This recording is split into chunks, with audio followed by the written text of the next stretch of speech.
Hi. Hello, everyone. Just letting in a few more people here. Okay. Hi.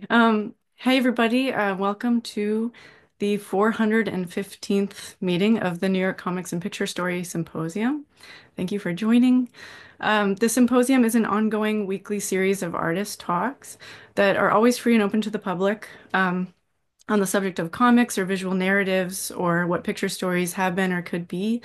It was founded over a decade ago by Ben Catcher and receives funding from the Will and Ann Eisner Family Foundation and the New School in order to fund the presenting speakers. So we really appreciate that from them. One really special aspect of the talks is that they are completely wide open to whatever kind of content the invited artist wants to present. This could be a traditional artist talk or a talk about something that inspires them from the world. It can be any kind of format that they choose. So it's really nice kind of access to their practice and insight into what makes them inspired and what makes them tick.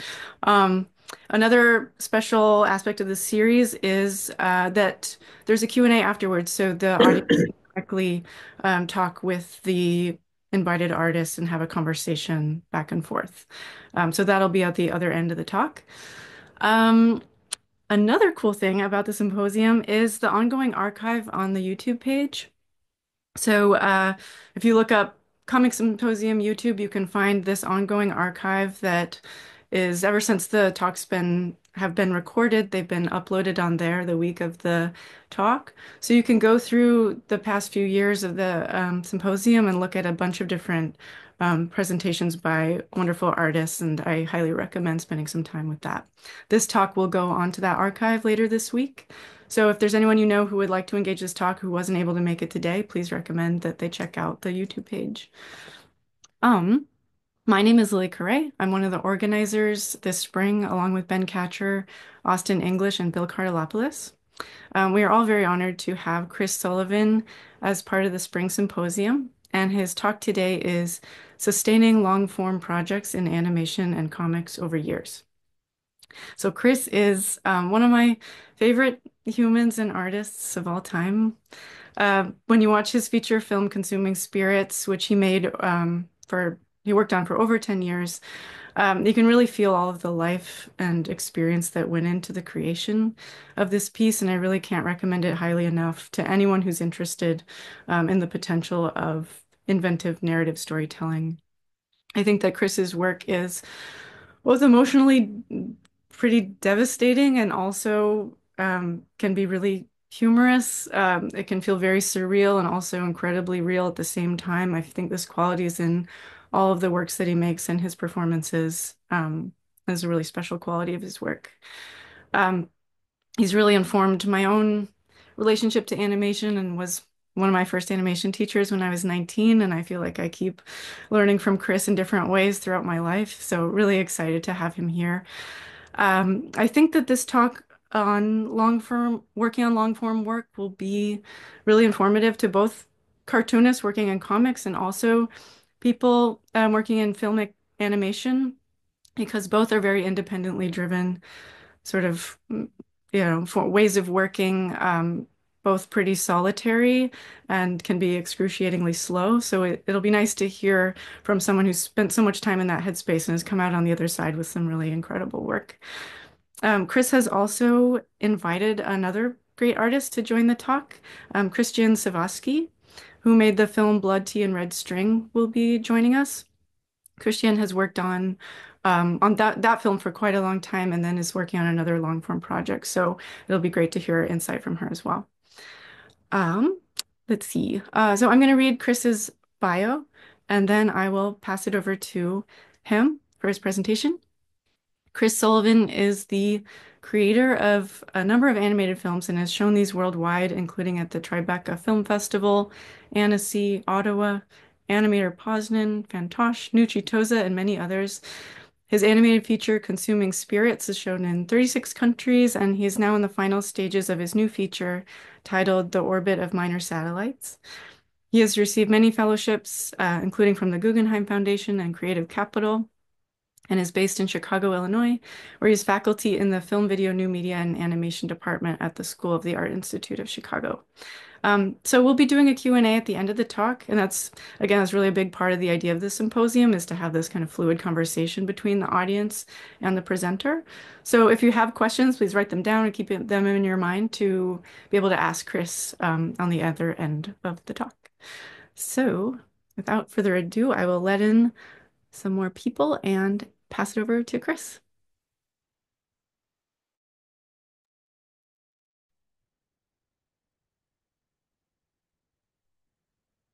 Hello. Right now I see Lily's little name here, but I think that I will be on there soon. I see just your face, so I think. Oh, good. Oh, good. It's all good. Yeah. So I have to talk back to myself. Is this meeting being recorded? Oh, I have to hit OK. Yeah, it's okay. But Hi, if everyone. everyone else, oh, if everyone else can turn off their cameras so that we can just see Chris here, that would be great. Okay, thank you. Cool. Cool. Hi, everyone. And I am excited to do this. A little scattered because I find that when you do these things, you think it's going to not take that long, and suddenly where it's like, oh, that's so much amount of time, and then suddenly it's all gone. So, um, I am animator, filmmaker. I used to do performance a lot. I still do things every once in a while, but I have had this experience of working on long form projects, and in that, there's always a lot of a lot of thoughts one has where it's. I basically first say, don't do this. It's like, going over a barrel over the Niagara Falls or something like that. Um, so it may be exciting that you did it, but I don't recommend it. I recommend, but what I want to mainly talk about is like, well, what good things happen when you do this? It's also interesting to think about the fact that if you're writing a novel, I have many novelist friends who say, oh, yeah, I worked on that for 8 or 10 years. And even I worked on that for 8 or 10 years and then I chucked it. Um, that's something that's very hard to do. And with animation, it's really hard to do. I don't recommend chucking things. One reason is because you actually, as you start to fall out of love with your work, a lot of it could be familiarity. And in fact, you just have to have someone see it and go, oh my God, that's amazing. And then because you just get kind of used to it, just like you get used to your own face or whatever. Um, I do think that there is a way that in long form work, if you have things open-ended, um, not completely open-ended, you have to have some little kind of like stepping stones, but leaving things open-ended is actually for me the only way to do it. When I have a lot of animator friends who are like, write a script, storyboard, that's it. Now I start animating. I think more like a writer, unfortunately or fortunately, meaning that I'll say, oh, I know what I need. I need a scene of this. And something that I have found that's interesting is certain aspects of my films happen late in the process. So I think I'm close to done, then I'm suddenly realizing, oh, I need this. And so there are things that sometimes people will think, oh, that must have always been there. And sometimes they'll say, yes, it has always been there. But sometimes they'll say, actually, that's something I did after showing almost the whole film done and realizing what was missing. So that's something that I kind of um, want you to think about when you make work, leaving it open. And one thing, things like, here's certain words that I hate, picture lock. Picture lock refers to a process that was necessary when you had an inner positive that you printed your 16 or 35 millimeter film from. Since that is not what you're doing, you do not need a picture lock. And at the very last minute, I actually made alterations in Consuming Spirits after seeing it, after it debuted. I'd be sitting in the theater and I'd say, oh, something's wrong is happening here. And usually I could figure out what it is. Sometimes it was just too much ambience, or it was like, oh, this is dragging. I can cut that. Um, and it's kind of like when you do a table read and you realize until you hear the words come out of someone else's mouth, you don't realize either how good or how stupid they are. So Um, One thing I'm going to focus on is the idea of like references and also like source materials. And I do a lot of and so I'm going to go to my Google Slides here. Oh, I'm going to share. I'm going to share my screen. So I'm going to, I think, disappear. All right.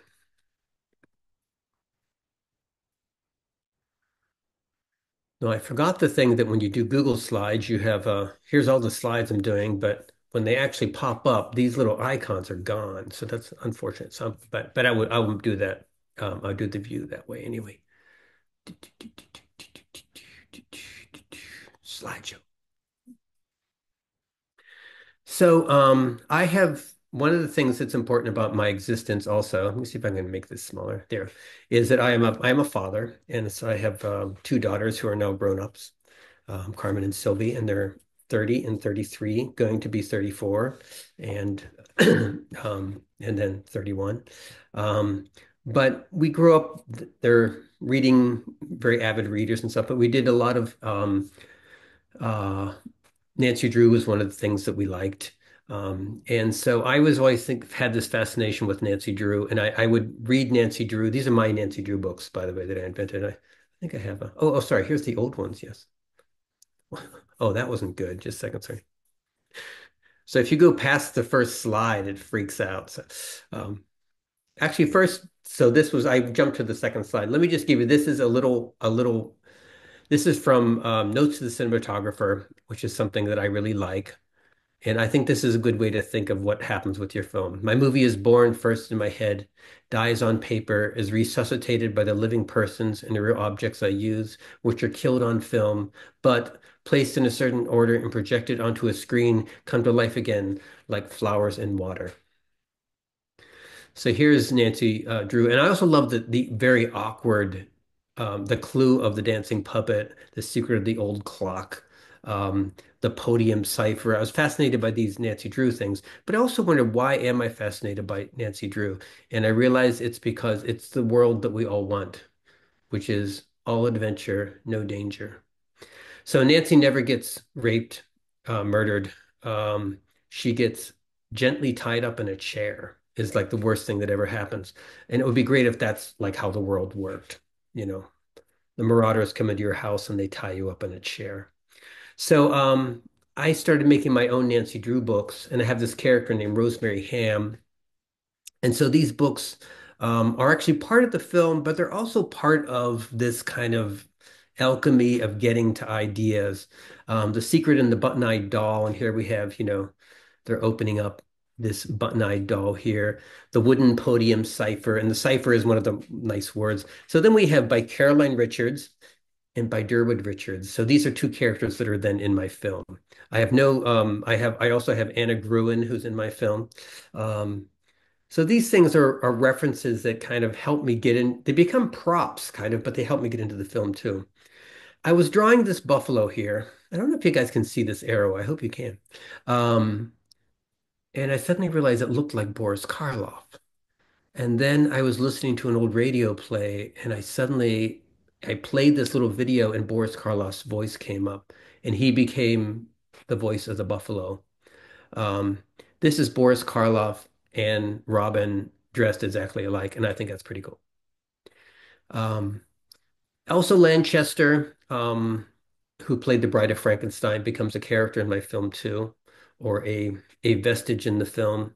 Um, and I have this weird thing which feels like art gods, where weird things happen. In my film, there's an African gray parrot that someone owns for many years. Um, I've read Elsa Lanchester's book called Herself, and she's a very interesting life. She was the beard for Charles Laughton, um, who's living a secret queer life while they pretended to be married, but they did love each other. But but then I was reading it, and it's actually Elsa Lanchester Sullivan is her name, and then I find out she comes from where my mother comes in England. Then I find out she grew up with an African gray parrot. So it's kind of like doo doo doo. Lincoln and Kennedy. But then I realized, oh, that's what she's being when she's the Bride of Frankenstein. She's being a parrot. She's being that parrot that she owned. Um, Somehow these things help me. Chicago is a place where that's very good at killing children. Recently, it's done one at a time through gang violence, but it used to be done by fire. And the Iroquois Theater fire is one of them. And these are paintings that I made of these disasters. These again are props that are in the film, but they then end up becoming also, again, part of this alchemy of getting into the story. This is from Our Lady of Angels fire, which was in 1959. Um, this was also kind of a weird accidental thing. I made these paintings because I found that I couldn't get the rights to the photographs. And it was kind of interesting, again, like doing this weird processing. The Eastland disaster is a boat that turned over in the Chicago River, killing like 900 people. Um, and this is an image from that. This is another image from the Eastland disaster. Um, this is from A Lady of Angels. And so I created these paintings that are echoes of these things, and they become a show in the film, a gallery exhibition. Um, I found this curious thing that everyone repeats, not everyone, but most people repeat the same things. And partially that is because we have the same continuing wound and we keep trying to heal it. But all we can do is give it treatment, right? And so we find ourselves repeating things. I love John Cassavetes, and John Cassavetes is going to be a very awkward party. In my films, there's going to be a fire. There's often going to be someone hit by a school bus. I've done it 3 times and didn't realize I was repeating myself each time I did it. Very strange. This is the curly-headed girl being brought down, and this is the painting that I did. Um, and so these all become parts of the dialogue of the film. I'm gonna start this to see what it is here. Okay, we're gonna bring you back now. Yeah, unfortunately, when you go into view mode, your thumbnails disappear. Um, But so this idea of reference became something that I worked on a lot. And so I'm going to show you some clips. These are some reference things that became footage. This is TJ Jagodowski, who I hired to be character in the film, and I really love the way he worked, the way he improvised, and I also love the fact that he worked with invisible objects, which he has to do in my film because I end up animating things. I'm not showing you any of those shots, I don't think, but and here's the interesting thing. Um, this thing that happens where he ends up uh, turning into this other character, that happened very late in the film. So this is the thing to think about when you work on things for a long time. My partner often uses the word cooks, like it has to cook for a while. So if you could let you watch this, I'll finish. Visionary. 1, starting to wake. 2, your vision is clearing. And 3, you are fully awake. These are the key drawings. Okay, we're gonna bring you back now, Rosemary. 1, starting to wake. 2, your vision is clearing. And 3, you are fully awake.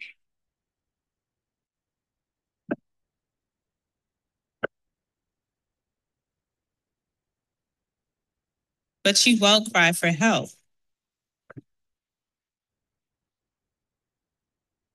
She may instead climb a hill. Okay, we're gonna bring you. Now, I thought if I click down, it would just go to the next movie. There, no, it did. Okay, good. Scared me for a second. I'm in a Yes, you have to see which movie it is now that my thumbnails are gone. Um, so something that I think about also is I do what is an homage and like um, sometimes I steal from other films, but then I call them homages. And sometimes they truly are homages. I'll show you two very obvious homages I hear. I have one for Lars von Trier, and I have one for um, Leonard William Shatner. Um, this is a scene that I did where basically this is my daughter Sylvia, which is she did a wonderful job in the film, but it's also very weird to like work for your dad. But she didn't. She put herself past it, and her and TJ worked really well together.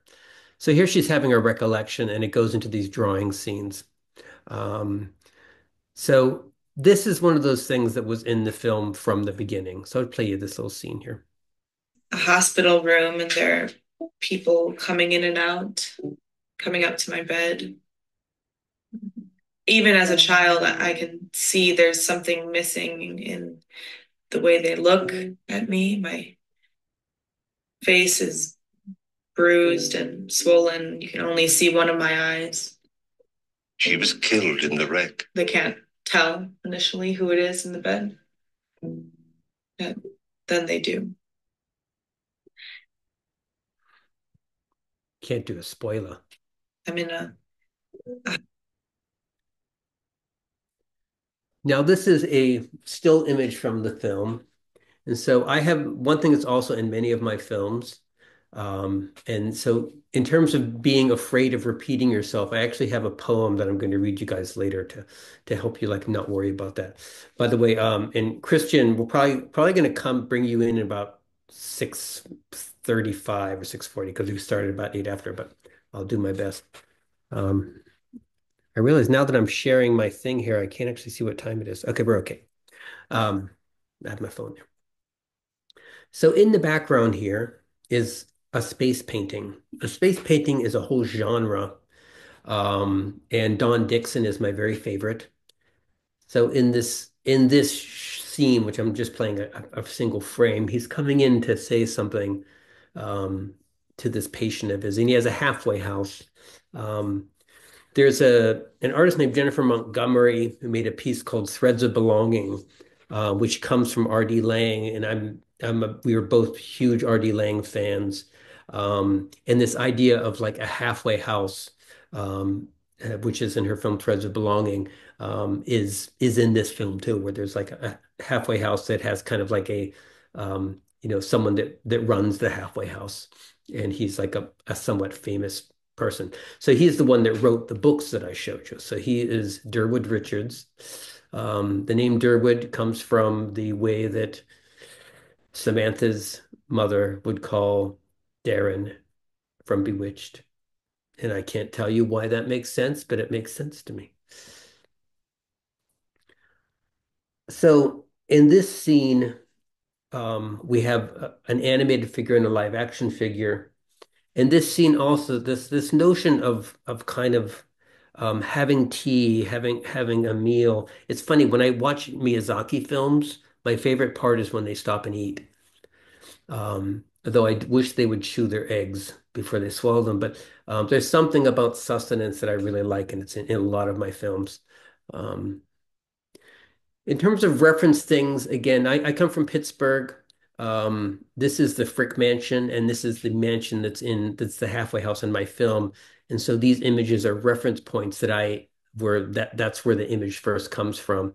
Um, supposedly Andrew Carnegie, this is one of those things like the whole 9 yards where there's all these different theories, but apparently Henry Clay Frick said to Andrew Carnegie, "I'll see you in hell."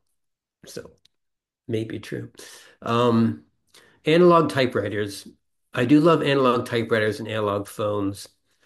Strangely, there's a kind of needs some editing, but a very interesting an article about William Kentridge that's in Steve Renke's book, The Sharpest Point, where she talks about the idea of being just back in history just a little bit and the safety of that.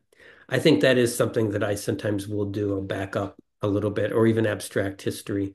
So like things like telephones that have a rotary dial and stuff. I find myself doing things like that.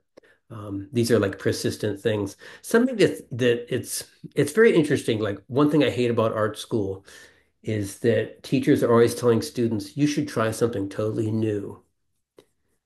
And the people telling people to do that do not do that. You can go to their painting show and you'll see incremental change. So art usually happens in these incremental changes. Um, there is a thing that, in terms of long form projects, I will say there is one warning.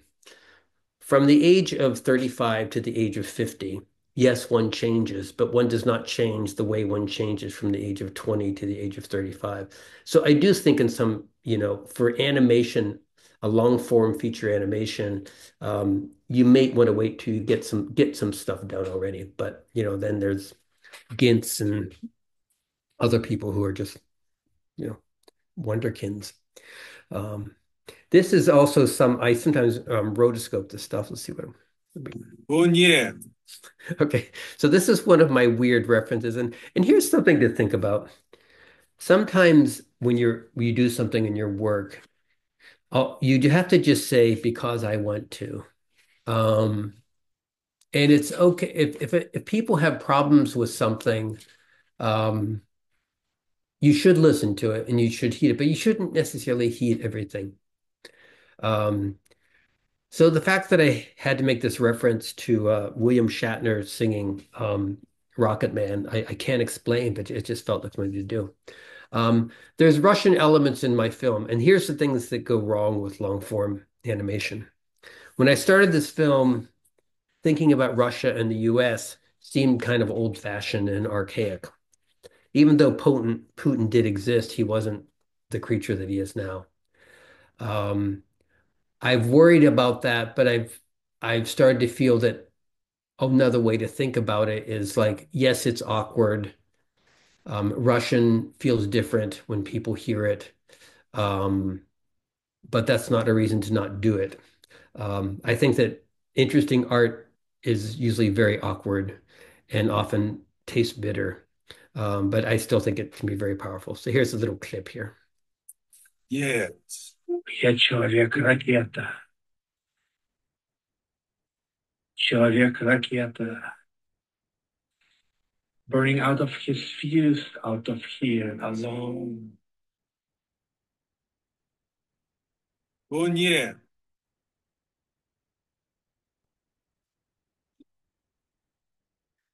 My one other little Russian clip.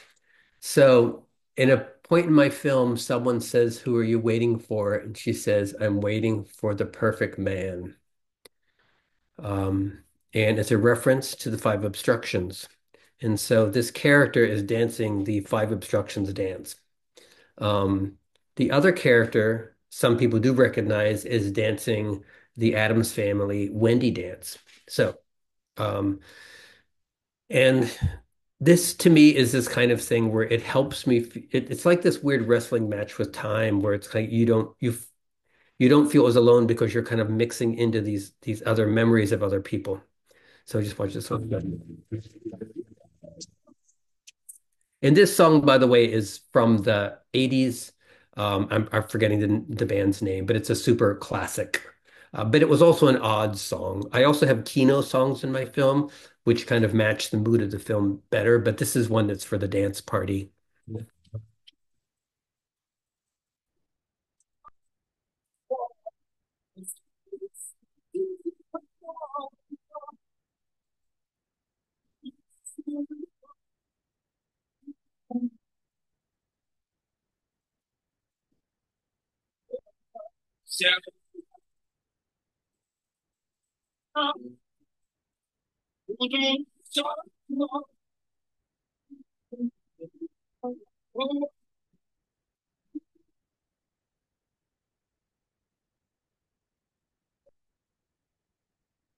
So any Russian would know that as much as you would know, you know, Hotel California or whatever, or so.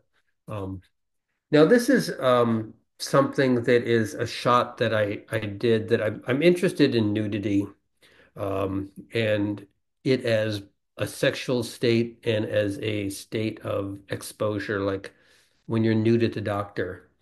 Um, and or you're nude because you're being taken care of, or you have a tick on your back, or these moments that are not sexualized moments, but are debased moments. Um, I became very aware of this. A film that's in Consuming Spirits is a reference to Titicut Follies, where all the people are walking around naked. But it's something that's been in my films a lot. The idea of going to the bathroom, taking a bath, undressing. Um, there's something about it's the state of like vulnerability and trust. But so this is a little clip of about nudity. You you become naked. I was once naked at an adult party. I was a kid. I was a kid, maybe 6, just taking a bath. And I ran out of the bathroom naked, and people laughed. And to this day, I'm comfortable being naked at parties. So technically, I want to tell you guys what's going on here. These are these sets that I use, and I do this. I did this in Consuming Spirits, but I'm doing it in this film too. So these figures are rotoscoped over in this case, it was like a little toy figure that is kind of hidden by the image, but it keeps the perspective on it and stuff. And I do this with cars and stuff like that. So, but I really like these shots. I also really like this notion of like a small figure in landscape. And I do that a lot in my work. Wait, is this the same, my same place? No, I'm not. Okay.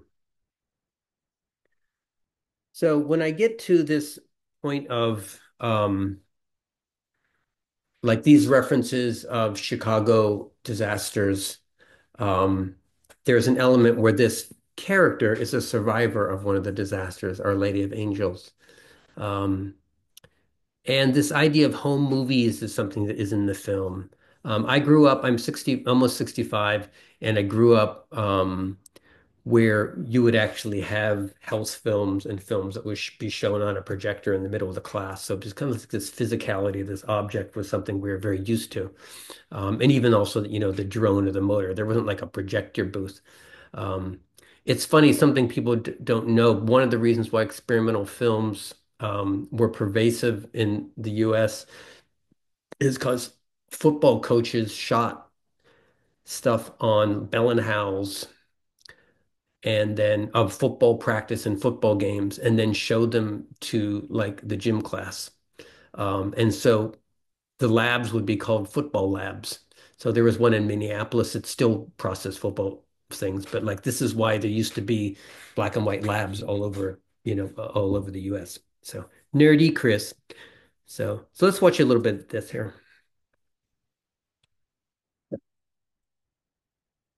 Oh my, a diversion. Use of the discovered mystery in the mechanical device.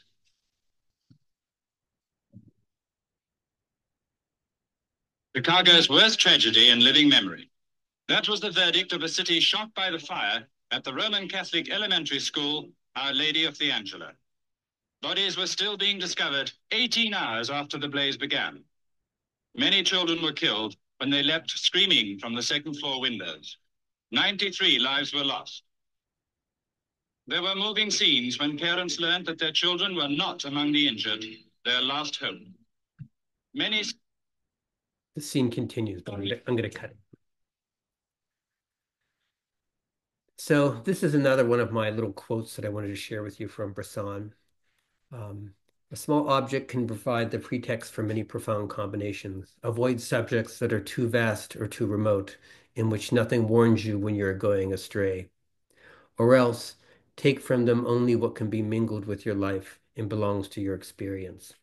I'm not sure how I feel about the second part, but I think that does work for some people. But I really believe in this idea of picking a subject so vast that you won't know you're wandering astray. He has another quote from this book that I love.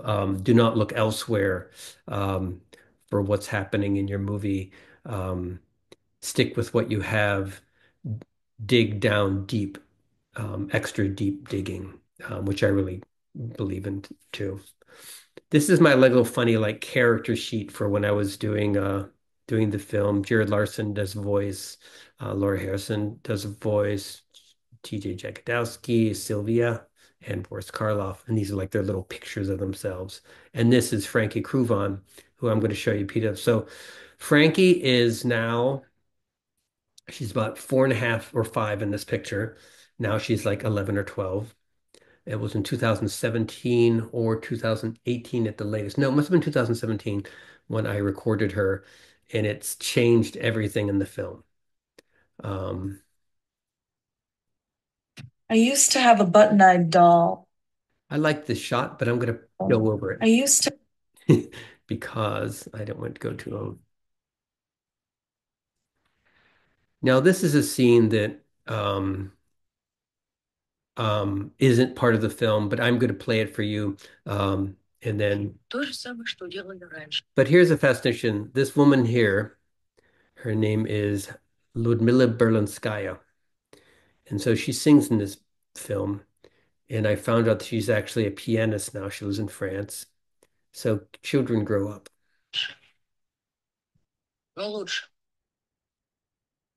Санаторий кончился.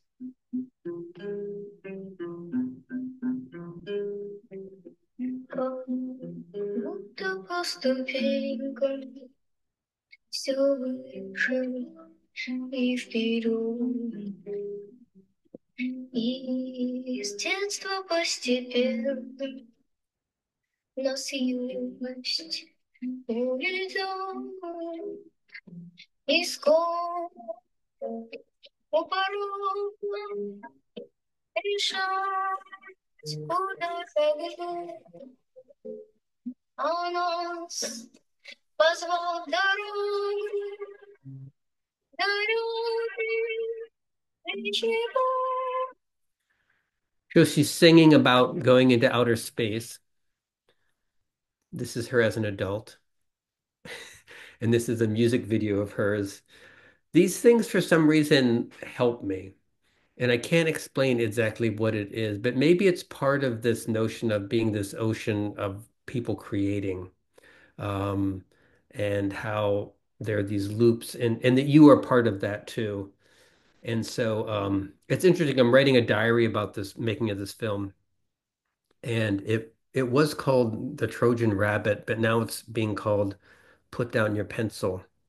And it's about this and a lot of it talks about this notion of like you have a given amount of time, you make a certain amount of things, and then you run out of time. And it's probably very good to put down your pencil instead of being like the classic American experimental filmmaker trying to get shows when they're 90 years old. It's just like just pass the baton. It's okay, you know. Um, I'm trying to get to the I would like her now to come to the stage. This is something else that I do where I have these videos that are then referenced. Because of time, I'm going to go on to the next image. I want to get to so this image is one. This is animated by um, Olivia Rogers, and this is a rotoscope of this person leaving the psychiatrist's office. It's a bit of a spoiler, but it's okay. I'm going to show it anyway.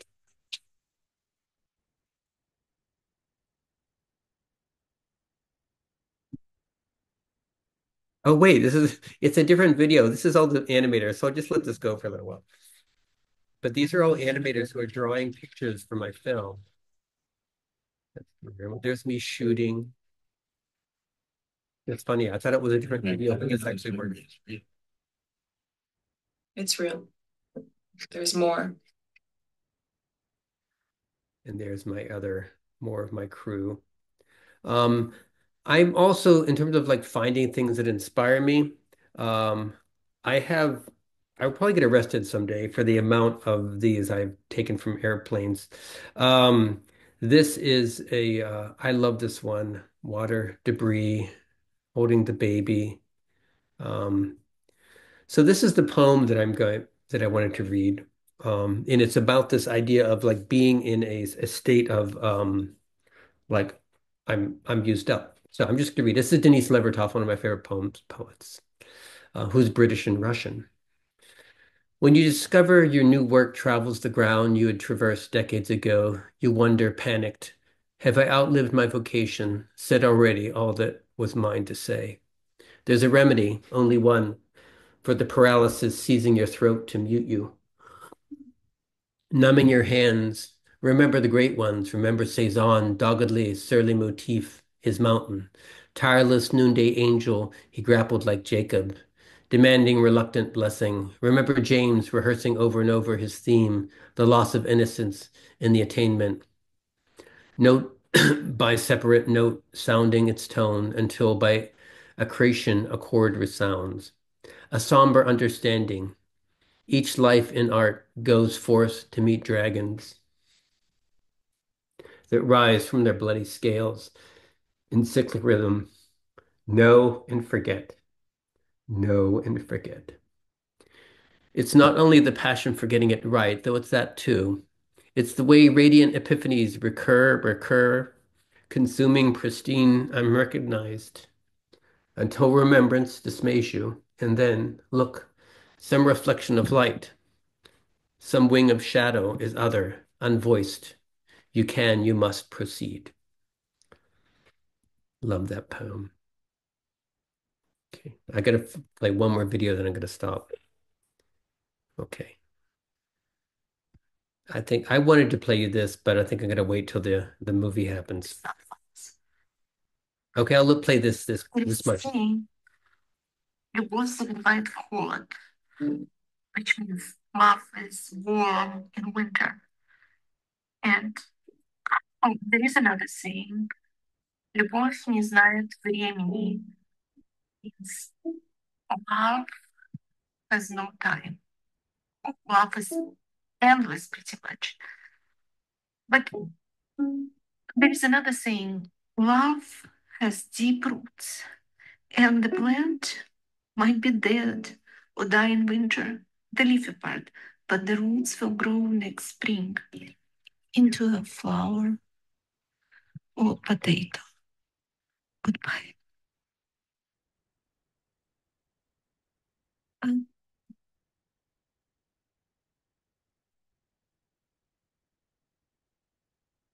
You get that as a storyboard.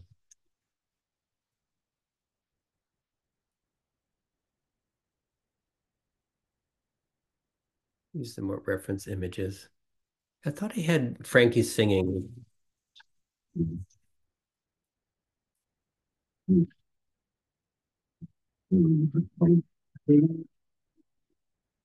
And shut. Okay. Milk. As I predicted, Milk. there's more in here than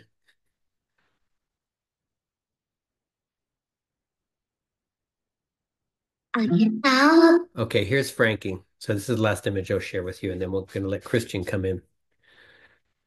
So I was feeling a little bit like I'm not sure what's happening with the film. I was working with this little actress, and I said, can you sing? I'm going to sing something. And the way I do work with kids is I say the line and they say it back. I never make them memorize anything. So I said, I was all right for a while. And I figured she was going to go, I was. But she said, I was all right for a while. And I soon realized she had perfect pitch. I kind of have perfect pitch too. Um, so I could sing a line. She could sing it right back. And line by line, we'd put together a thing. So this is her singing Hello Earth by Kate Bush, which, again, these are the bad things that happened. I did this way before Strange Things had the Kate Bush song, and I still don't have permission for it. So I still have to work on that. But this is her singing Kate Bush song. And this kind of like really opened up my, like, kind of was a little bit of rebirth when I was getting a little tired with the film. Every night, up at the sky, it was big white, traveling fast. Yes, you can go, yes, you can go.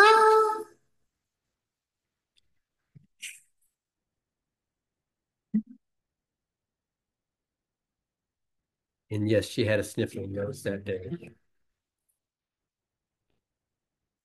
I think I'm going to stop sharing so there's time to talk. That's her again. Wing and fire. Knowing its test, if I jump and get caught away in the wire. And I have the thing where there's something playing and I'm not sure where it is. Oh, good, it went away. Okay. So I'm going to stop sharing. I have other things, but you guys will have to wait till the movie comes up. Follow me on Instagram and stuff like that to see more things. And let's gonna get Christian in here and talk about her experience. I will say this, as far as my feeling of like I wish this film was done, and I wish it's officially 5 years late. That being said, there have been changes that I've made in it that have been really important. Um, and the film could not be what it is without it. So I think this is just the way that some people make things. But I don't recommend it, but some of us do it anyway. So let's see if Lily can bring Christian in. Can you hear me, Lily? Yes, hi. So I see, so Christian joined. Christian, if you want to turn on your camera and microphone, I think you should pop in there. Okay. Hello. Okay. Hey, Perfect. Christian. Hi. Howdy. So I'm gonna ask some questions. So hopefully I think you have some of your fans here. But you also have this strange disease that I have of making long-winded films and then like a weird drug addict doing it again. Um, could you talk a little bit about like what happens in your work? What's good about that and why has like I do find you being a little bit more accepting of where your film is than I am. And I could be wrong. But tell me a little bit about that, like what, how it feels for you. Well, I'll start with I never set out to spend decade plus on my films. That just kind of happens with the with well with Blood Teen String, like no funding, and with So Far and Seed in the Sand, you know, minimal. Like with Guggenheim was definitely helpful, like hugely helpful, but for a feature film, it just needs more. So I'd say that the films are significantly better than they would be had I been able to finish them very quickly when I started. Um, so one would have to watch a whole collection of films to see me grow as an artist. Whereas with each of my films, I think depending on how easily one can interpret something that wasn't shot entirely chronologically, you can see a change and a growth, like just a maturity happening.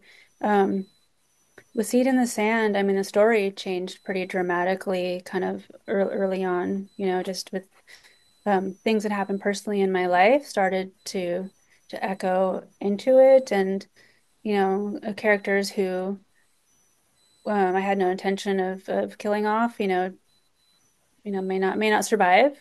And that, uh, but I think there's a depth,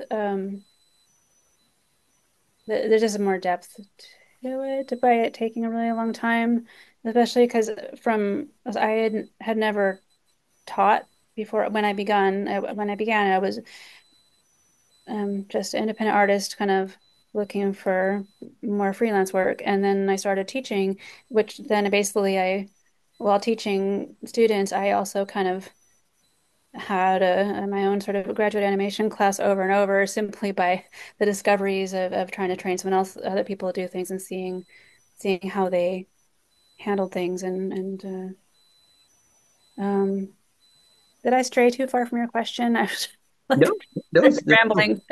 I mean, one thing that I'm interested in is that as you say that thing about like how life and we're both breeders, so we have kids that have been part of our lives and I think that we have not I hope I know that we've both been there for our kids and we're not Madame Curie, go away.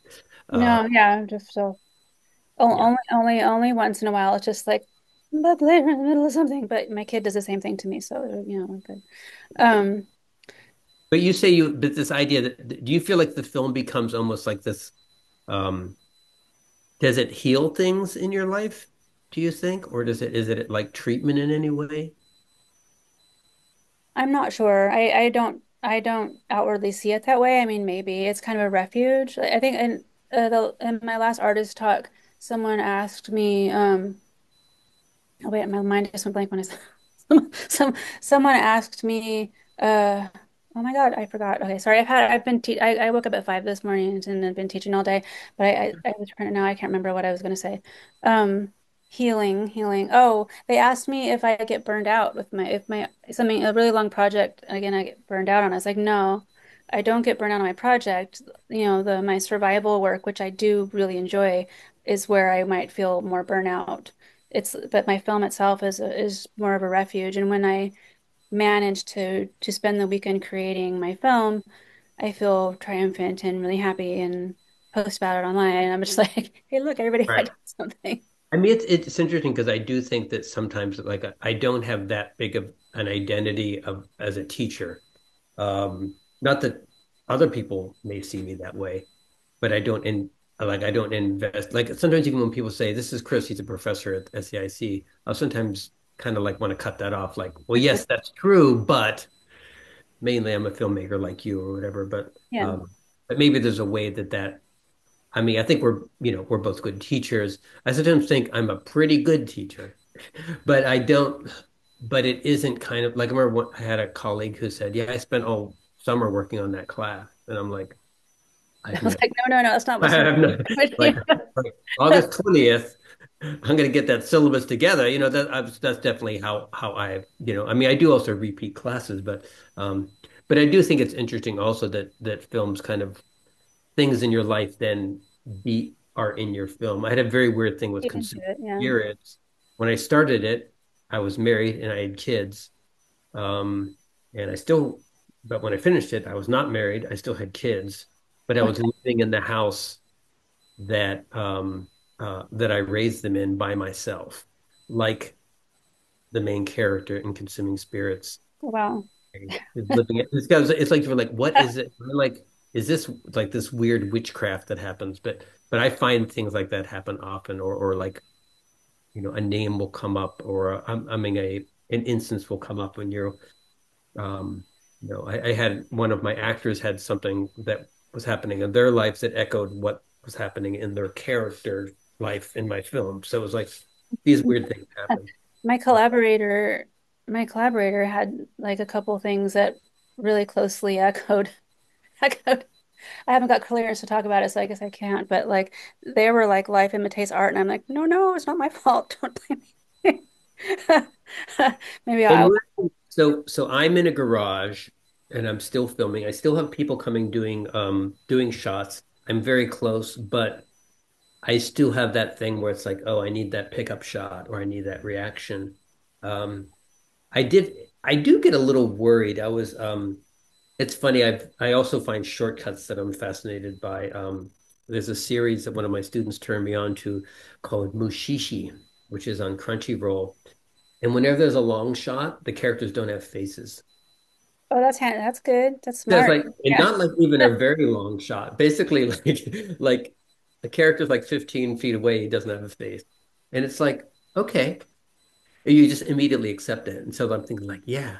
That's not something I have to worry about with stop motion because Yeah, I know. You do have that camera angles and stuff like that. I have to do all the faces. But yeah. Yeah, right now, since I just relocated to the West Coast and started a new job, I'm just now after my first semester, but just like, oh my God, I have to invent classes and do things. But I have like this little small space behind me. It's like I have a 9 by 6 space right now to work in, and I set up my little shot and I was, oh, this is gonna be great. But then I was like, oh, I need to use my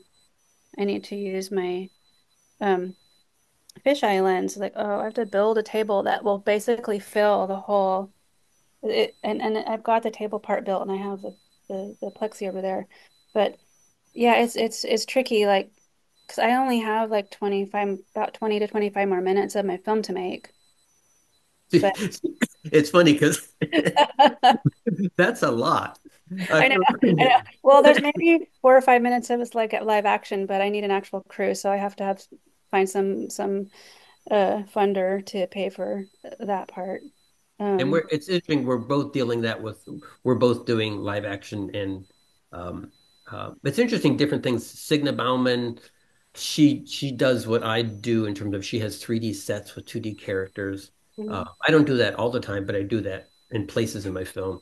Um, but this live action and animated worlds that we're both dealing with, it'll be interesting to see how they're accepted. I feel like people accept whatever kind of images there are as long as the film isn't somehow working for them. I always find it tragic when there's a film that's visually gorgeous but like a terrible date. Like it's just like the content is not there. There's just like this emptiness, and you're Yeah. thinking, Well, did so why far, did someone say just stop? Wait a second. They're well, really hard to make. Let's yeah. But I found like a couple weeks ago in LA, I showed two full scenes from the movie, and those went over well. There great, was great. a little live action shot in one of those scenes where it's like I have my doll, I have the doll that's kind of like my doppelganger, and then Mhm. I wear a mask, so I'm still it's still kind of artificial but full size. So Yeah. I think I'm feeling confident that these are going to flow and but you can't please everyone and there's really no reason to even try. You if you try to please You everyone, you please no one. And if you please yourself, then you'll find your audience will find you, you I know. mean, you go with that perspective of that, because I think I am very much like I'm thinking of my reader or thinking of my viewer, and will this work for them? That being said, like I said earlier, you have to stick with something you feel like in your gut. But Yeah, totally. I definitely am not like I do it for the process. Like I definitely need to have the product function for someone. Yeah, I mean I would like people to love it, but it needs to it's like but I don't create it to force them to love it. It's just they either will or they won't.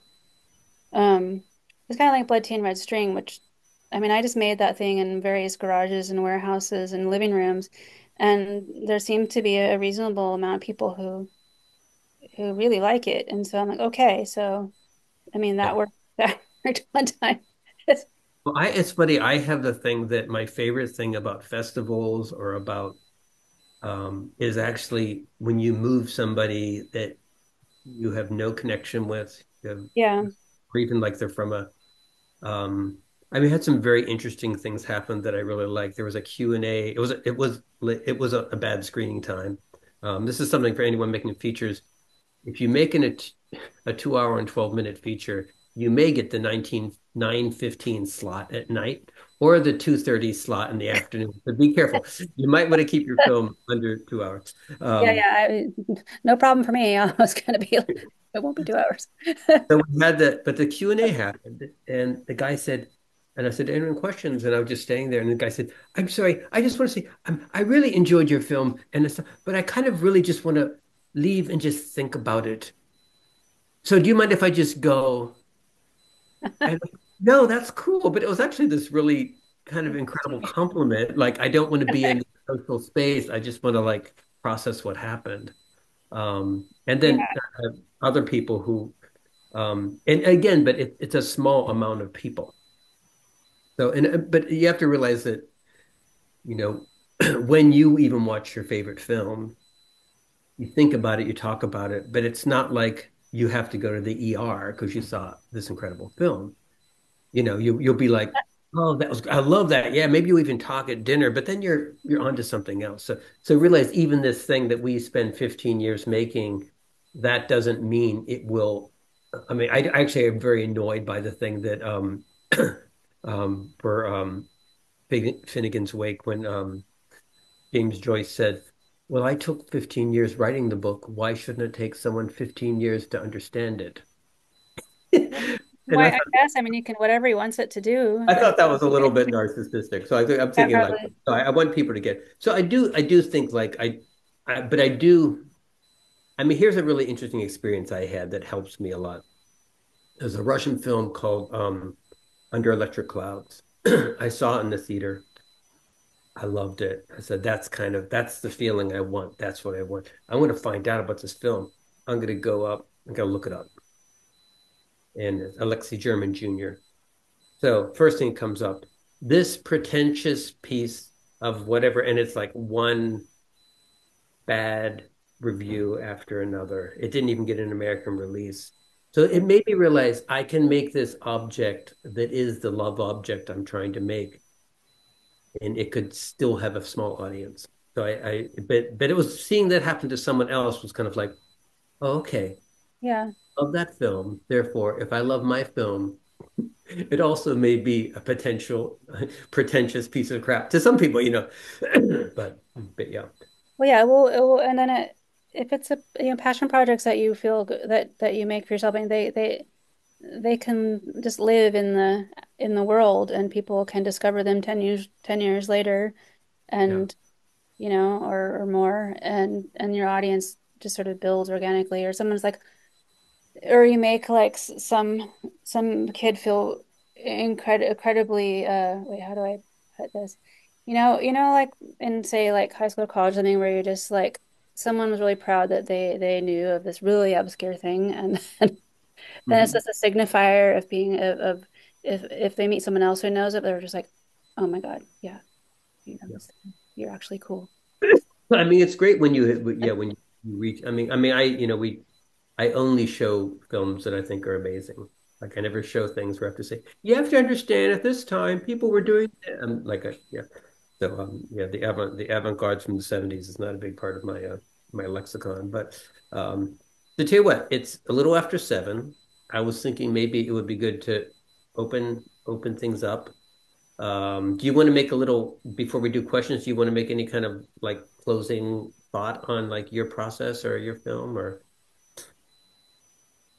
Oh, no, I don't have any prepared words. that's I'm fine. No. just gonna keep on working and posting, and I'm on Instagram.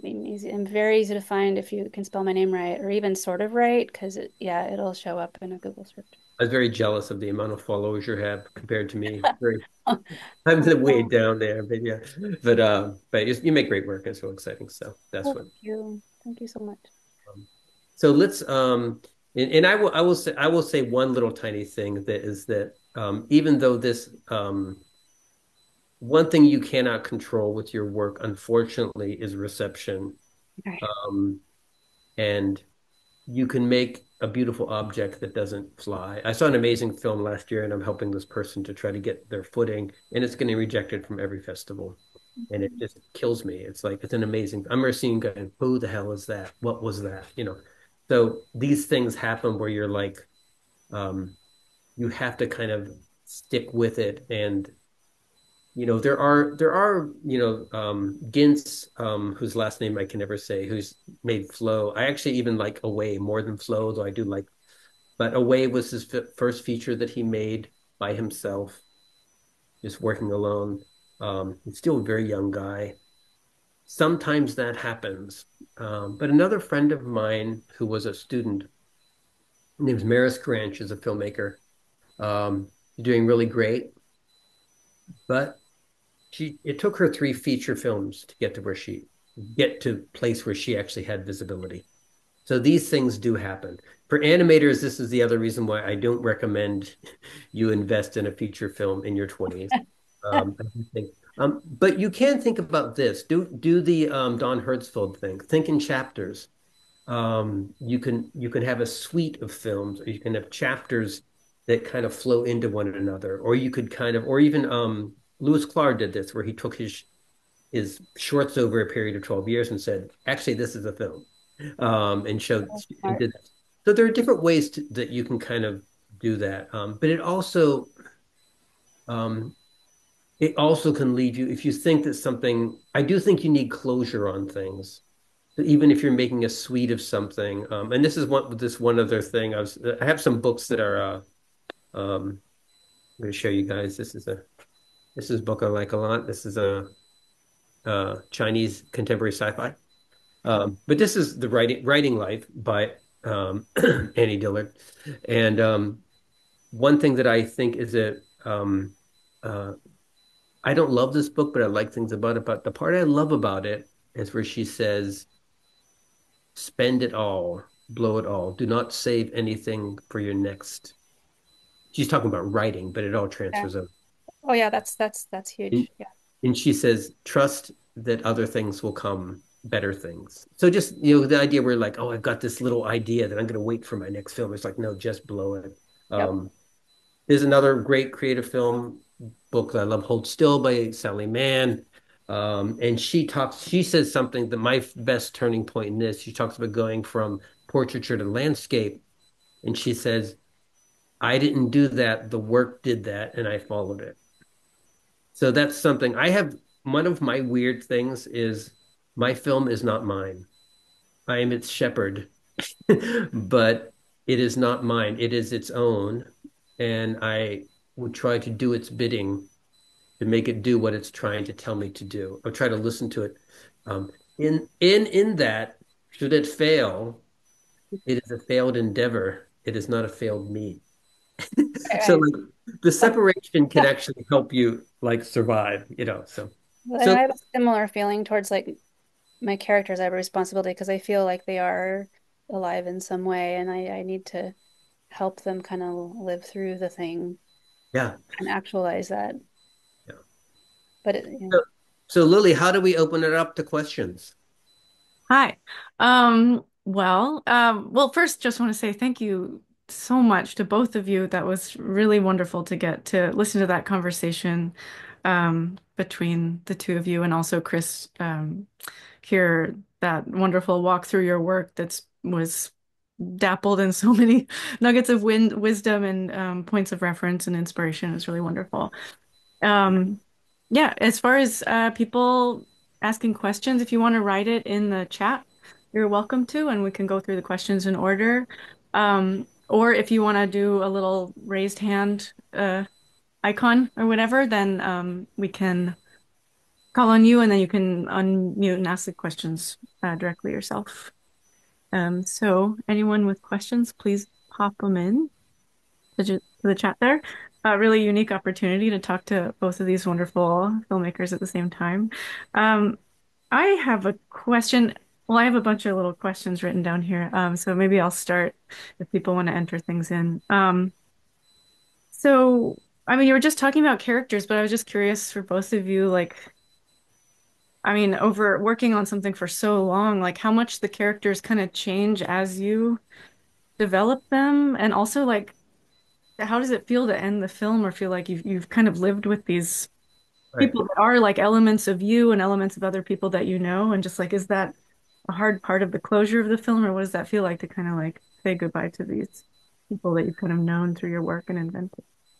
Well, it's interesting because I remember reading this thing that when Charles Dickens finished Great Expectations, apparently he burst into tears because he said he would miss the character so much. I do feel good that Consuming Spirits is behind me, and it's something I made, and it's something I feel good about. I showed it recently, which is kind of strange. It was at this like Chicago Film Festival had this like showing of other feature films, and they showed a bunch of other great feature films too.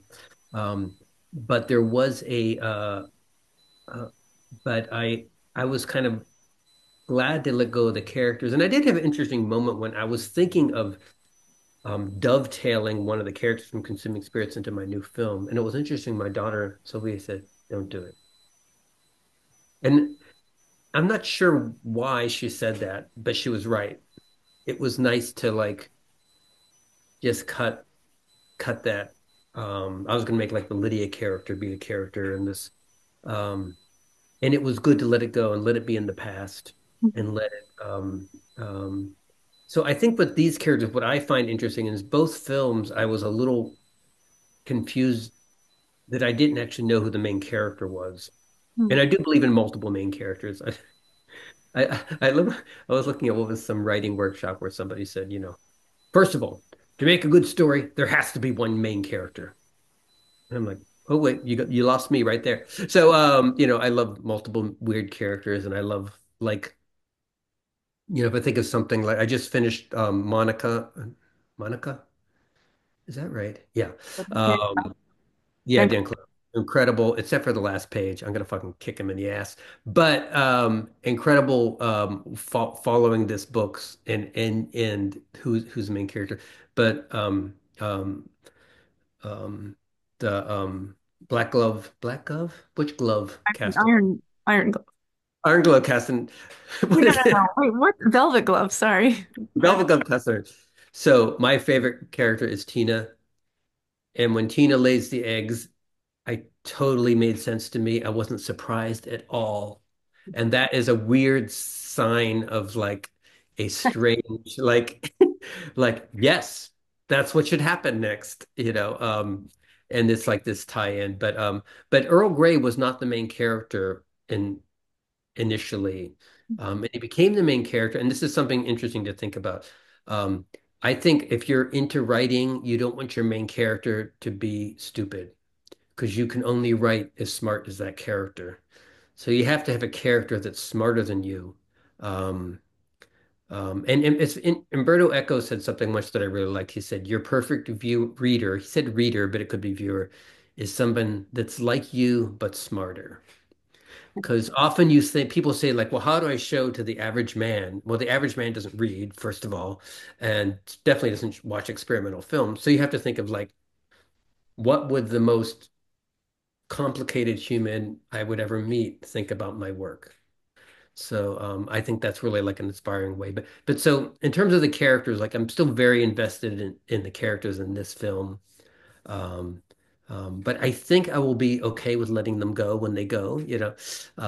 But I do realize that like certain like there wasn't enough time to play everything because as I expected, it always takes longer, especially when watching movies. But there is a Russian mother that's in the film, and that character did not exist till about 4 years ago. But you wouldn't believe that when you watch the film.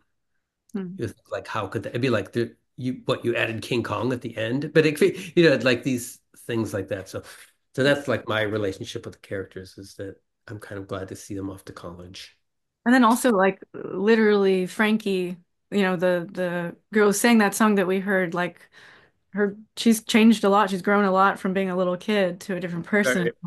You Yeah. kind of have a limit if that's like your voice actor too, that's based on a real voice, a real person, like they're changing as the film is Right. I happening. had to get them in before they totally change. But yeah, that's kind of I thought about trying to maybe bring them back to sing a little bit, but I don't know that's going to happen. So we'll see. I found some other adult with a high voice to sing some of the Russian songs, but um, so I don't see any chats in here. So that means there's no chat, right? Well, No. I mean, as far as I know, oh, here Oh, we got something. some. But also, Christian, I wanted to hear your take on character, if you have feelings about your characters as you work on this long form piece. Oh yeah, I do. With Blood Tea and Red String, I was so relieved to finish filming. But since it's stop motion, I just set them on a shelf, so they're still kind of living with me. I still felt kind of close to them. So but I did feel to sort of like then the 3 years that it took between finishing the filming and finally getting support with the sound. Because while I had no budget, I did have a gift of the whole like soundscape from a real studio, and that was kind of amazing. But there was 3 years where I'm just like, how do I get my film made and getting really depressed and all that stuff. But once that happened, I'm like, oh shit, what do I do now? I was like, oh well, I have a very tiny human, and I'm just going to raise my tiny human. And then when it said tiny human started preschool, I kind of started having real thoughts again and bringing in the characters that I'd been sketching because still managed to sketch. So the characters kind of grow that way. But now with Seed in the Sand, I have a sound collaborator in the middle of working on the film, and that's been really amazing because the music, as you know, like it just adds so much depth to the thing. But I didn't have that at all in Blood Tuna String, but in Seed in the Sand, like now I have voice actors, so they're impacting the characters and the action. And my sound artist just doing this doll dancing scene just happened to be like, but it needed bells there, and I'm like, but I don't have bells. What are you talking about? It's not diegetic or anything. And then all of a sudden like, they need to be having goblets of water because like the core kind of theme is all the water is turned to sand. So they're like, and they're this taunting dream figure, these dolls. But it's like they have water and they're just taunting and torturing the thirsty masked woman. And so just that's my having that collaborator helped like add this new dimension while I still had time to actualize it in the film. So that's and same with like with Susie Gardner being the voice of the monsters kind of created their sound and um some of the animation now driven by like how some of those sounds are and more like yeah, I'm sorry I don't to go on too long, but yeah, it just does it does grow, but sometimes not because of exactly the characters. It's through other people that are coming into like add their flavoring to the film too. Yeah, totally. Yeah, But it's so many characters, the literal like puppets that you have, the new character that was born and there's a lot of Yeah, there's different. yeah, it's like well, we'll see it in the sand. There is a baby, and that, and then the kind of the who's the main character. It's so much of a spoiler, but the main character shifts from kind of the one you think's the main character, kind of then another one kind of becomes the main character. And there's a lot of sort of mothery overtones of things, Yeah. for better and worse. another interesting thing about like things stretching on and being different. I a big part of the soundtrack now is me playing the Rolly Seaboard in Logic Pro, neither of which I knew anything about. Logic Pro probably did exist, but Rolly Seaboard is a somewhat new product. It's a fretless keyboard. Oh. But it's like those are one of those things where a little something comes along, it's kind of amazing. I do have a question here from Stella Chen. Hey, Stella. A great, incredible CGI student, CGI artist that you guys should keep your eyes peeled for. You're asking about me using my voice in consuming spirits for Victor Blue. I definitely had a bit of a character, but I also had this sense I had a little social service in my own life. And I thought that I could very well be Victor Blue if some little door didn't open or some sort of actualization of like that I have some merit didn't somehow come into my psyche, that I could just, be still in Pittsburgh and do I don't know what I would be doing. Sorry. But but but there was a limit to and the thing I said about like Earl Grey being like a more introspective character. Maybe smart is not necessarily the right, but introspective. So Victor is understandably completely not introspective. Um, Character, and it's interesting. One of my very favorite model films is Love Dreams by John Cassavetes. The the protagonist is a completely unlikable person, but he's a vehicle for very interesting thoughts and creates a very weird space in the film. And the musical scene in that film just brought me to tears. It was amazing. I was watching it with Pam Sims, who was my girlfriend at the time, and we're both like, "Whoa, pretty amazing." But love that film. Um, and then there was another question, but then it disappeared. Oh, I see it. Someone was asking, when is Orbit of Minor Satellites Oh, coming? very close.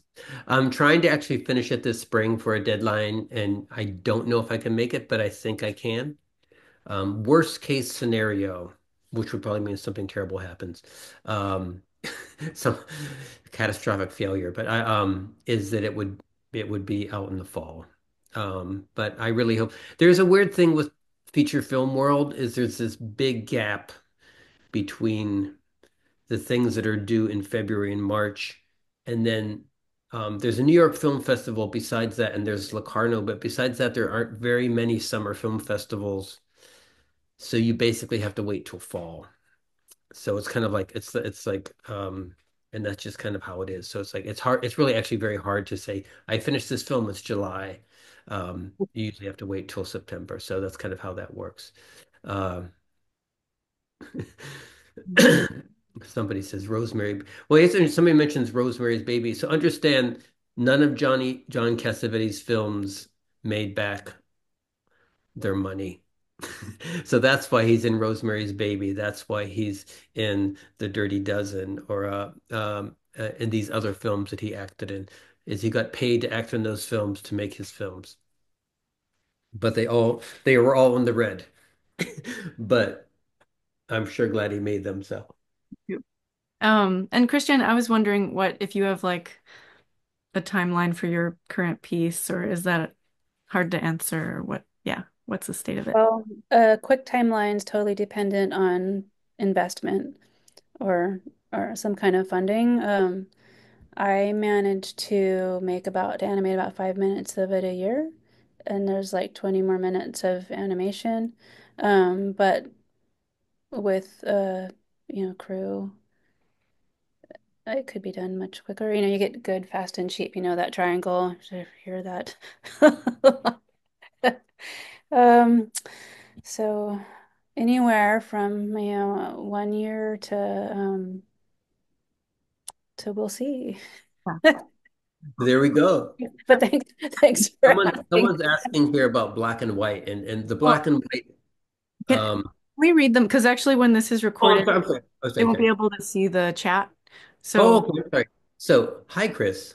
This is from Vanya. I know two Vanya, believe it or not. This is either the Vanya from India or the Vanya from Croatia, who you know too. But it's probably Vanya from India. So, American. She's American raised and everything. But anyway, so the black and white was a decision. Sorry. Hey, Chris, wondering why you decided to make your film mostly black and white. What did you feel negation of color added?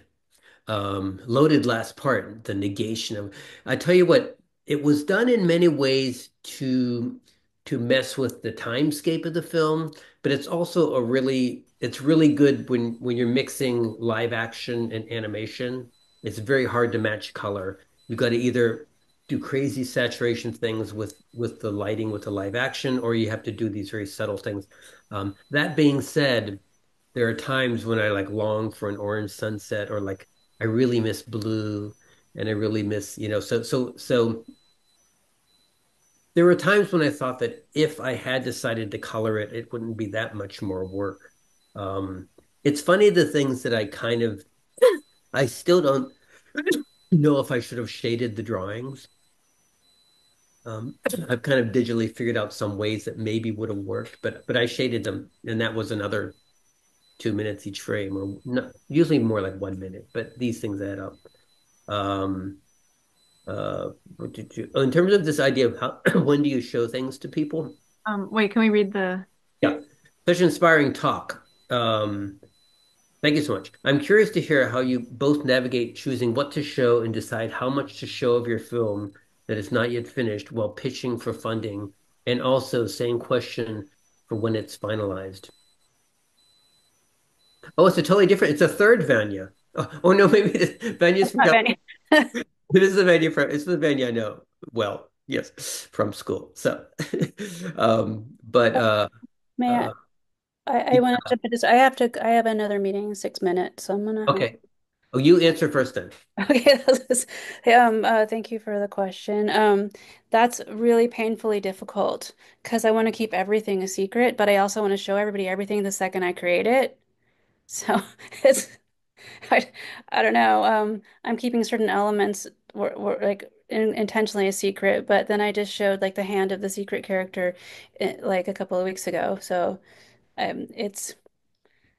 it's fraught. I will say that it's fraught. Whereas once the film's done and it's been out, then anything's fair game for a trailer.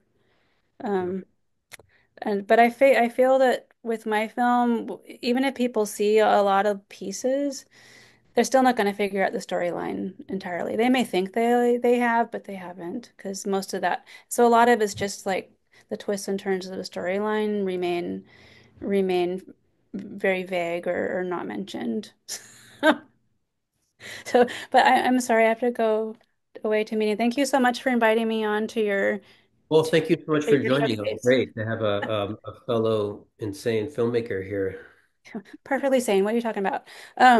Yeah, pleasure to have you and really a treat to have you as part of the conversation. And I'm a big fan. So Well, thank you. Well, it's nice to meet you, and it's great to see you, Chris. And thank you, everybody. Have a great rest of your talk. Okay, thank you. Yeah, we'll stay on here for a little longer. Wow, it's almost 7:30 yet. I don't want to keep everyone here. We'll stay for a little bit longer. yeah, I mean, I've got a number of questions. People have been a little bit shy, but I think sometimes the Yeah, questions now they're coming in here. roll out. Oh, there's a whole side conversation happening. Oh, here's the one about, so this is the person who I mentioned actually. I think the thing that's hard, I had a recent screening, a rough draft screening, and I had somebody say, I don't really care much about the one of the characters. Like I'm just not connecting with them at all. And as About soon as they said that, I felt it was completely true. And then someone else said, "Really? I really connected. I was crying during that one scene." So it is funny. It's like it's one of those things like if someone tells you you're beautiful, you will be suspect. If someone tells you you're unattractive, you will say you are right. So art is like that, where it's so easy that a negative comment will hit will you'll think of that as truth, and everyone else is blowing smoke up your ass. So it is interesting to realize this that if you are it, and I even feel this way with students. Some people they have to. It's really hard with students because you have to show your work. That's how school works. But I try to withhold judgment if I can. If I don't understand something, I'm try to figure out where things are going. Um, but it can be really hard to show something and have someone not respond. Um, I had a very good friend say something, and they didn't mean it to be rough, but they said they had seen it was a cut of Consuming Spirits, and they said it felt a bit choppy, I must admit. And during the conversation, they said, "This film has taken up your entire career." And it was kind of like very painful to hear that. Um, and but they didn't mean it. That they basically were saying something that was completely true. I finished a film in 1992, and I didn't finish another one for 20 years almost. So it was not untrue, but I do think you have to decide what kind of person are you. Are you somebody that has to get this thing to a certain place, and it's very delicate. It's like you're an incubator kind of artist. You might be one of those people that you can't see your work until you show it to someone. So just figure out who you are. That's the way I think about it. Like, I mean, it's weird with something like comics. You probably have to show the publisher at some point a draft. You don't. You don't. That's great. Uh, um, but I'm sure, yeah, I know the different publishers work different ways or want like to see something in progress. But I've never actually done that. I've just been like, here's this strange thing. yeah. But I actually was curious. There's questions building up, and I definitely will get to them. And also, like, don't worry about time, Chris. Or this is a really nice part of the Okay. Okay. and Okay. it's just like taking questions as they come. So Okay. yeah, and letting someone into the room here. But just in terms of like getting fresh eyes on something, or like also in terms of getting feedback and choosing when to reach out for that, or like how do you not get fully lost in the work? Because I've never worked on something to that extent or that amount of time, but even in shorter amounts of time, it's like I feel like I can really get lost in the thing, can't really see what it is anymore. And I'm just curious if you have methods of like seeing it anew, or if that involves always bringing in other people for their perspective, or is there a way that independently you can kind of like give yourself new eyes on it? Yeah, I think I think for me, I do kind of see the film, and I do. Here's a weird thing. I sometimes when I'm going to bed, if I can't go to sleep, I'll try to kind of like visually treatment my film to myself to see if I can see it. But then I will then fall asleep. Um, I think that there is a thing that the things that you think are missing from your film aren't the things that you think are there. You actually forgot to put there. So I find that there are some often like, aspects of a piece of work that you think are need a lot of clarification. People are like, "Oh, I totally got that." and you were about to do this whole explanatory scene or voiceover. I've been thinking of this term lately that like I have these animated shots which are very fluid. Actually, you saw part of one of them during the potato scene when there was like these transformational shots, and I did those mainly with um, Olivia Rogers, and I did the keys, and she did like the tweens, and but they actually go along with these awkward love letters. But when I play them with just music, they're really gorgeous. But I have to let go of my idea that, wait, they're an illustration of these very particular things. Um, and so the term I use is like, it's like firewood. You needed to keep warm, but you burned it, it's gone. And now this is what's there is this image. So the writing was maybe the firewood for the image. But as a maker, you feel like you have to show everyone the firewood, you know, and so trying to learn to do that is hard. I mean, it's very interesting watching Flow, which I really loved. But there were places where I felt like he kind of said, "Can I just make them talk for a second?"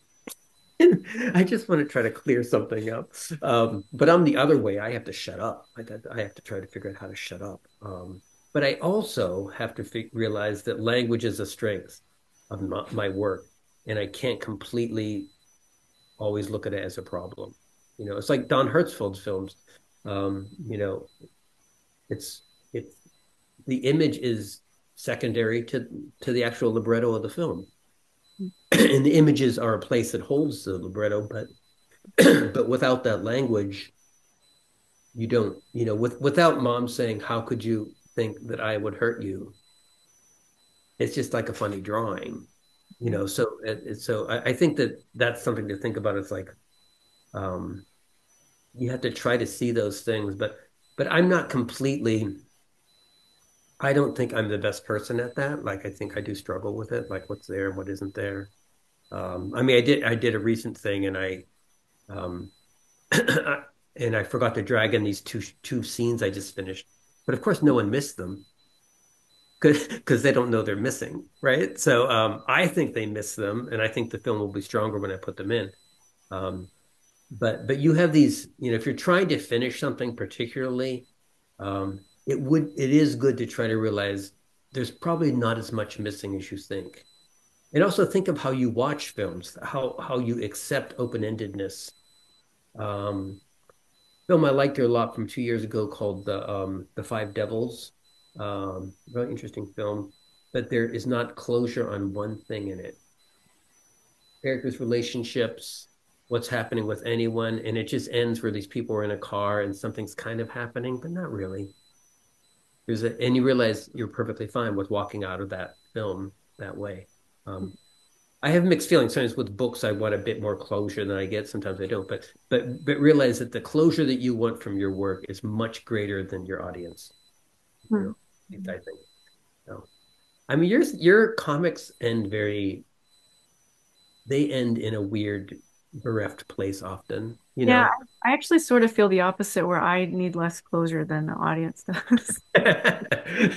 And it depends on I the think you have a good balance. maybe, but I think I really, yeah, I really enjoy open-ended kind of narrative situations and stuff. But it is really particular when it does irk you, or when it does feel like unfinished, Yeah. untied things, and when the openness feels really right. Um, Kind of hard to pinpoint what Yep. makes something feel more solid. There are a bunch of other questions here I want to get to. Someone asked, how do you start the process of reaching out for funding? First, make films, and then use those films to try to get funding. So that's just because some people do sometimes say, "How do you make a film when you haven't made one? How do you get a grant?" And I say, "Well, hopefully you don't." But um, I have kind of reached kind of there are certain like once in a lifetime grants I've gotten, like Creative Capital and stuff. I haven't done well with grants for a while. I Doing a Kickstarter is something that is you feel a little ashamed to do it. And I even did like an extra like GoFundMe to try to like finish the film this summer. And I felt sheepish about doing it But I think you also have to realize if you see something come up and someone says, I'm trying to make this film, I'm looking for funding, you say, what up? Like you actually have you either go, oh, I wish I could help you, or you could just say, oh, I'll throw them a little more. Like you do actually don't pass this judgment on other people. So understand that it's a very normal thing to do, and it's probably going to get more normal as, funding agencies are closed down, um, and things like that. So um, I sometimes think it's like, if you think of it like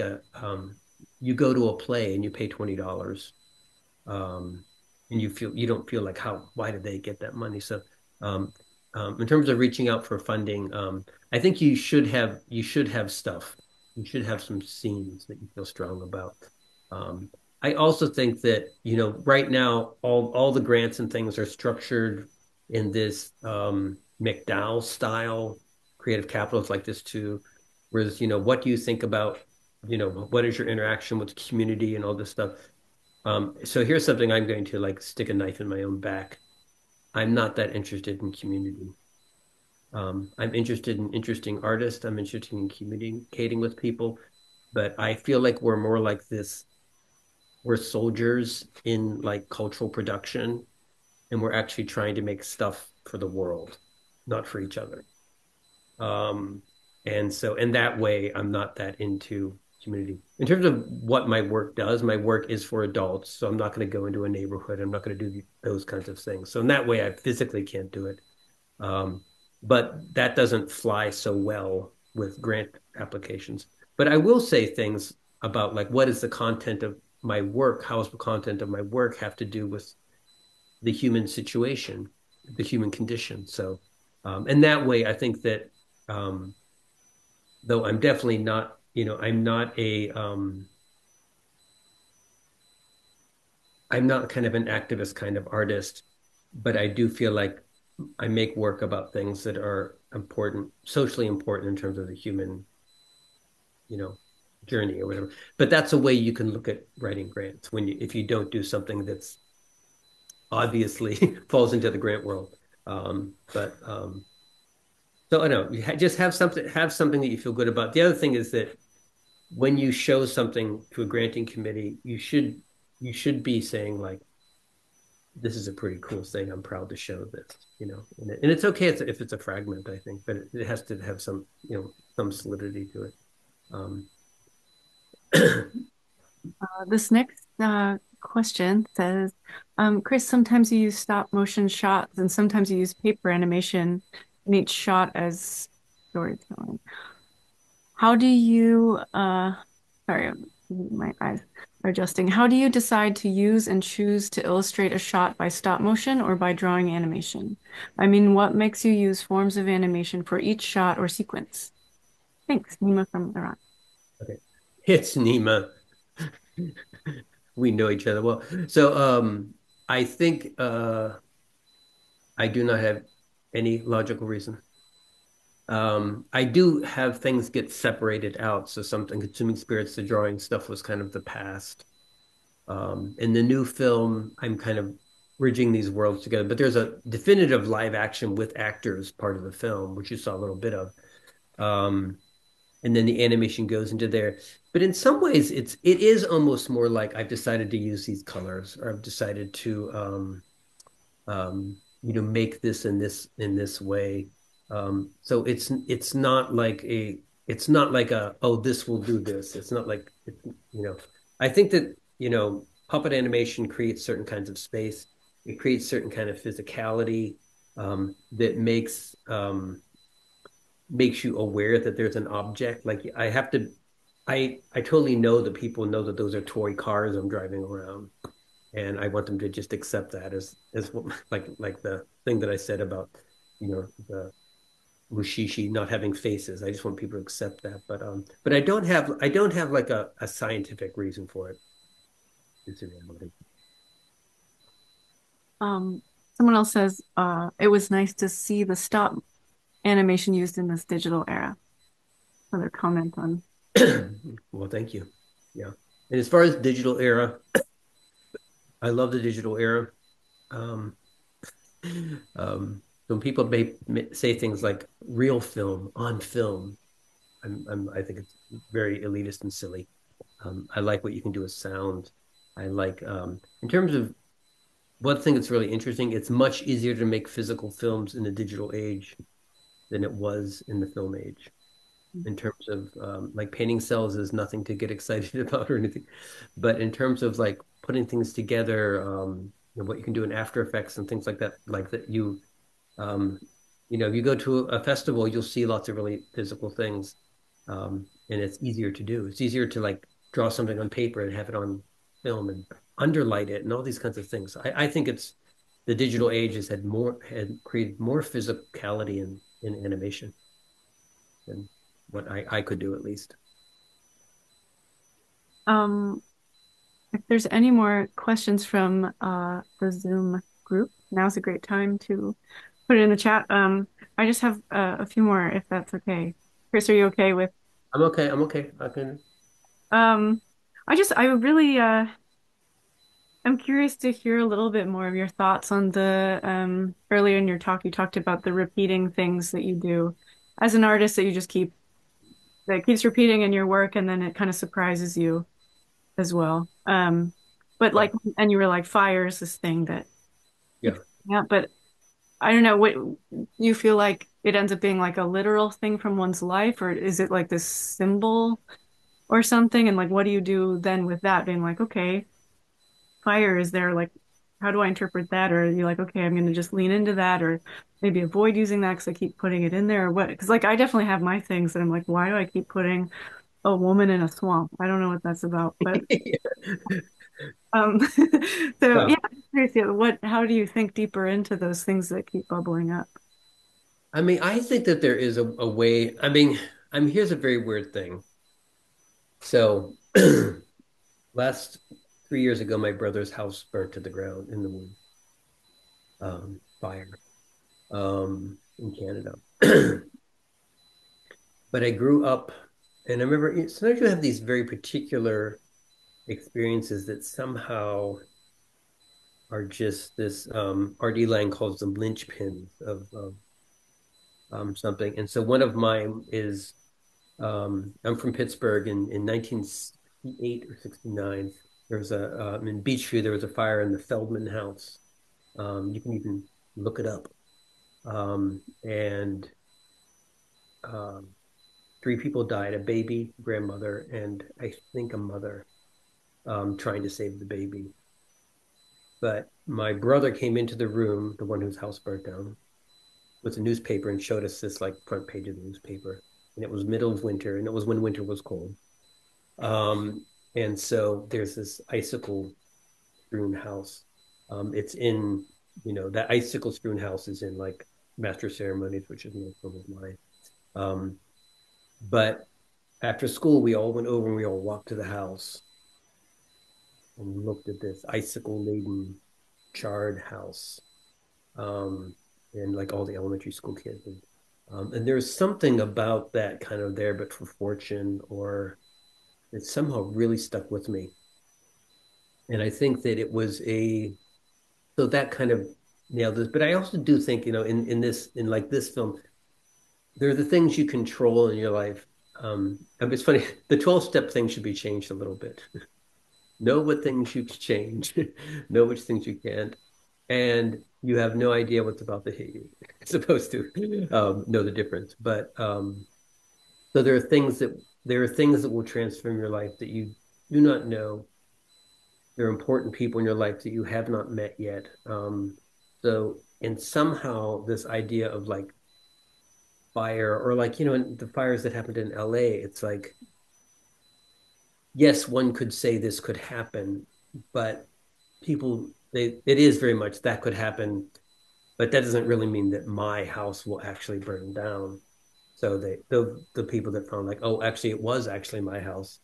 I am now that thing that seems so impossible and distant is now part of me. So somehow fire is like that for me. I remember being really obsessed with the tsunamis in Sri Lanka and Indonesia, and like maybe it was the same kind of thing. Like, when will the water stop? Or the one in Japan, it's like, when will it stop? You know, so something about this way that nature this kind of like heartlessness of nature. Nature will burn up a child as easy as it'll burn up a serial killer. It doesn't really care. It doesn't have any judgment. So something about like the lack of judgment in terms of illness, fire and stuff. But somehow fire becomes like a vehicle for that. But now it's me with a long-winded question.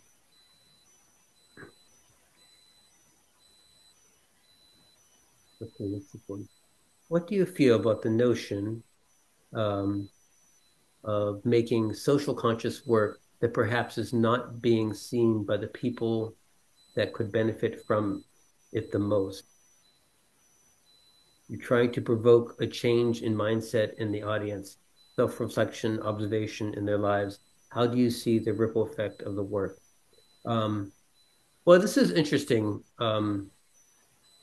The reality is that art house film is a particular audience.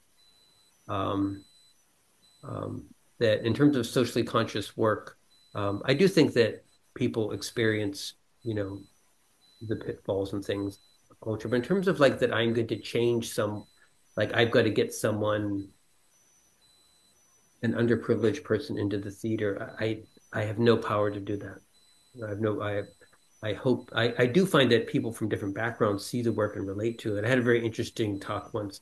These guys from Youngstown who were like these like steel mill guys, and they got a hold of consuming spirits, and we had a Zoom meeting, and it was kind of Youngstown, Ohio, and like they're totally like talking like this, like, and but that was really interesting. But I don't know, I don't know that art changes anyone's mindset unless the person it might art I think can make someone say, oh, someone hears like me or someone, but I don't think it like makes people go, oh, I didn't know that. Now my mind is fixed. So I think it's a much subtler relationship. So that's what I think. Is there something you hope your work does to your audience or shifts for your audience? I hope that it blows them away and and is some sort of, you know, kind of somewhat beautiful, somewhat harmful object. Because I like when that happens to me, and I like it when it happens. Sometimes you don't expect it. I don't know if you've ever had this experience where you like cry 10 minutes after you've left the theater. Like, it's not like you didn't even realize it was happening. It was some sort of like subterranean thing with, but it's psychic surgery. It was happening on you. So um I like when that happens. I like and again I love having a stranger come up to see it and saying, I was moved by that. Um, you know, I do want people to not feel bereft. And that's something I think there is a bereftness with consuming spirits that I kind of want to have a different sense after this film. There's still a lot of, I mean, kids dying. I'd like to go there, but I feel like there is some kind of release in this film that I didn't do in Consuming Spirits. So we'll see if I'm right. Sorry. Um, well, I feel like that was a really good question sesh. We're about 2 hours in, so I think we should call it a day. but oh, everyone. Oh, hey, hi everyone. And I hope Vanya's not mad at me. But anyways, those are people from my animators who are they're were finishing all their work, and they're oh, she's terribly mad at me. No, Vanya officially says for everyone watching, not never will be mad at her. Yeah, okay. But and you guys, I'm passing the baton to you students. So you got to you got to blow me away when I come to the senior show. So you got that on you. So hopefully I'll be crying and all that. I could be laughing too, so it's okay. And thanks everybody. Thank you, in there, and also just so people can find your work. I know there's a lot on Vimeo. Yeah. Consuming Spirits. What do you recommend is the way they would You can watch it on Vimeo. On like it's like pay. It's like $4 or $5 or something like that. There is something annoying. There's something that's a little bit annoying is that you can. I don't know if you can rent the subtitled versions. You might have to buy them, but I think you can. But it's subtitled in Spanish and French, and you get all three if you're interested in that. Um, and And then Instagram is just Chris Sullivan animation. I'm not very creative. But hey Ethan. Oh great. Ethan's there. It's great. So all my students showed up. That's very nice. And great puppet anime. Oh, Steve showed up. Steve Sake. Thank you, Steve. From DePaul. Um, yeah. And Steve, don't worry about that. I hope you understand my community thing. I just want us all to kick each other's asses. So let no man standing. Yes. So I like to get my ass kicked in the theater. It feels really good. The film that really the only time recently where I felt like I hate my work was seeing E in Motion by Sumito Sakakibara. It's a Japanese film that's pretty amazing. You can buy it for I think it's $40. I think you should do it. That's another thing to think about, like buy artists' work. I just bought um, Tamako, Japanese tobacco or Tamako. Um, I'll have to post it to say, but you can buy her whole body of work for $40 on Vimeo, and it's like an amazing installation in person. Um, and I wish I could say the name right, but Steve understands. Okay, guys, thank you so much. Thanks to everybody. And I just want to say just one little uh, tidbit about the next comic symposium event will be next or this coming Tuesday, March 4th. It'll be on Zoom at 7 p.m. Eastern time. It will be a special roundtable of Will Eisner experts discussing Eisner's The Spirit. It'll be Dennis Kitchen, Paul Levitz, Patrick McDonnell, Susan Kirtley, and the moderator is Danny Pinero.